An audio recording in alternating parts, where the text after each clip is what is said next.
from this angle, ball bounces. It's tough to tell. It is tough to tell. And listen, the ruling on the floor is a jump ball, and unless you have clear and concise evidence to overrule that, it would probably go as a jump ball, right? Yep.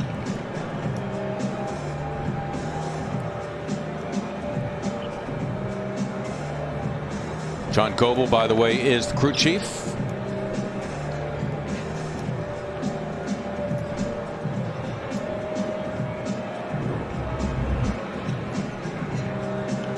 Look at that exchange again. Perhaps from there, it looks like it's off Matisse. But then Matisse lobbying for it, so who knows? The action taking place tonight at the Visa Athletic Center. Sixers with 3 more seeding games to play. Tuesday, Phoenix. Wednesday, Toronto. Friday, Houston. Be covering those games on either NBC Sports Philadelphia or NBC Sports Philadelphia Plus. Lillard exploding tonight. Yeah, there's the last touch occurring. I don't see a definitive angle, either that previous one or this one, that's really going to prove it to me. Maybe Thibault. You know, if I had to guess, I would say Thibault from that angle, but I don't think it's conclusive enough. No. I think we're going to jump it up.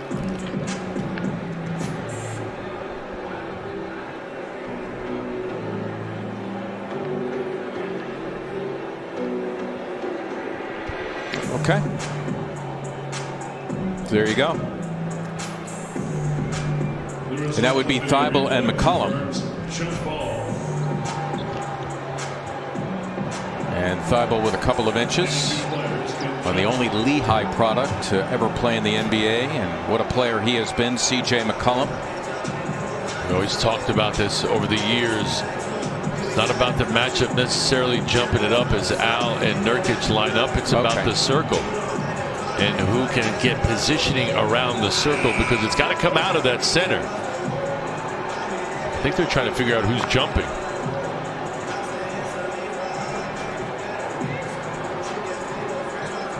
Well, in this case, would it be the 2 guys going for the ball, or would it be a free choice by the coaches? And maybe that's what they're discussing. I had assumed, and maybe I'm wrong, that it was going to be McCollum and Thibault. I think we're going to find out right now. I think it's just a jump ball that the coaches can decide. Yeah, like in the beginning of a ball game. Oh. Okay.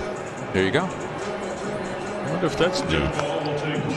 And they're going to do it not at center court, but on that end of the floor. Well, that was my original thought, but I was ready to stand corrected, or sit corrected, as the case may be.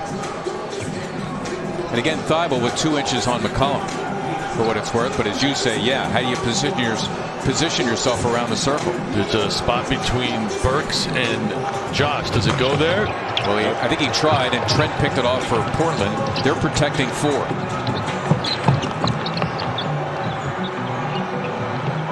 Sixers in need of a stop. Good luck with Lillard. There he goes again. Wow, all the way to the cup. And getting the easy deuce is Damian Lillard to give him 51, the 10th career 50-point game. 5 of them this year for Lillard.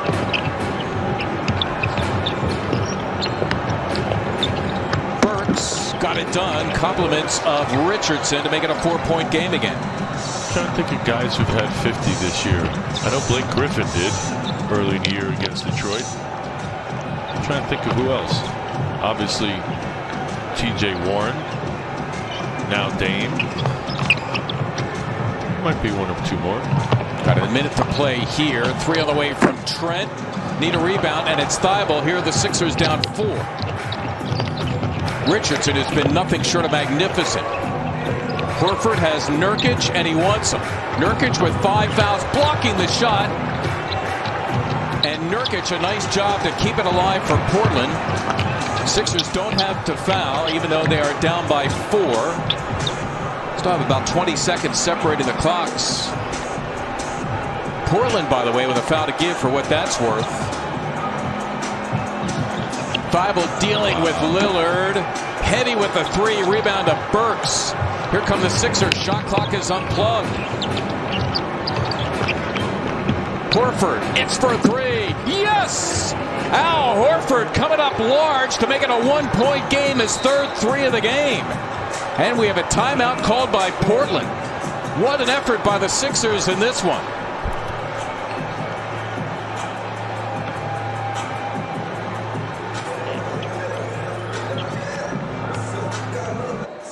Timely three to make it a 1-point game. See the ball movement, the spacing. Nurkic sloughing off, leaving space for Al. You can see he gets a good look at this, gets caught underneath the screen. Al with the three-pointer. Got us a 1-point game.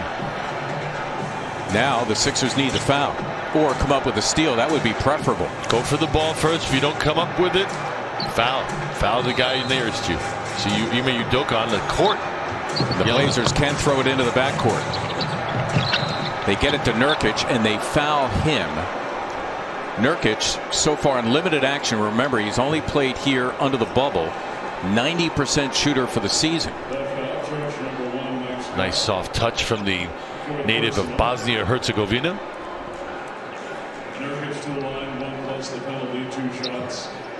Nurkic, a career 67% free throw shooter, however.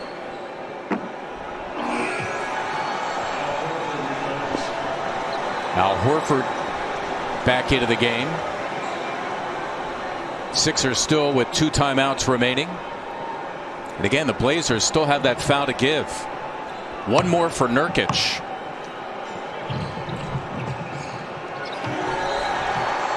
And a timeout called by the Sixers, one of the 2 they had remaining. They are down 3 with 10.2 remaining. The Sixers playing most of this game without Joel Embiid, who exited about halfway through the first quarter with a left ankle injury.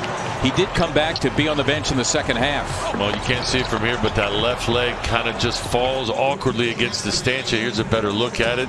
Left leg not supposed to go that way. You can see how he's trying to brace the fall. The attention paid to the left ankle.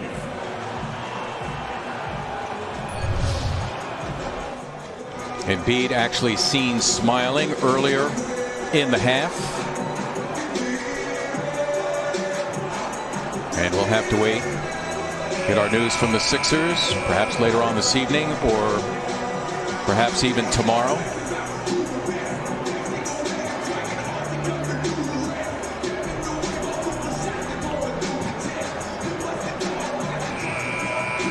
Lillard, remember, and it bears repeating, missing the 2 free throws with 18 seconds to go in their loss to the Clippers yesterday. It was a 1-point game at the time. Lillard, who's been so clutch in his career with the Blazers and a career 89% free throw shooter, taking it out on the Sixers in this one. Furkan Korkmaz, who hasn't been seen or heard from in a while. The good 3-point shooter is in there as the Sixers need a 3 to tie.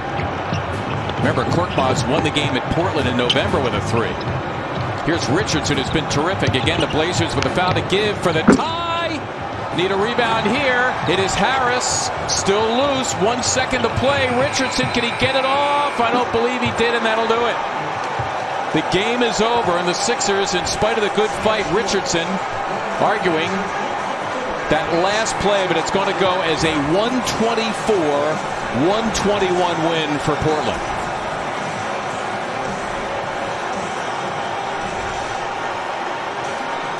Richardson, nothing to be ashamed about.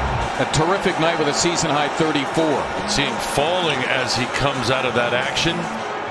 That'll throw you off, and yet somehow still able to get a good look, just a little bit off. Then the ball stays loose. Finally gets it back just a little bit too late. And Carmelo Anthony, by falling just a bit, gave Richardson a relatively clean look. It would have been his 7th 3 of the game. A gallant effort by the Sixers. No Ben Simmons from the beginning. No Joel Embiid throughout most of the game. The Chevrolet players of the game tonight.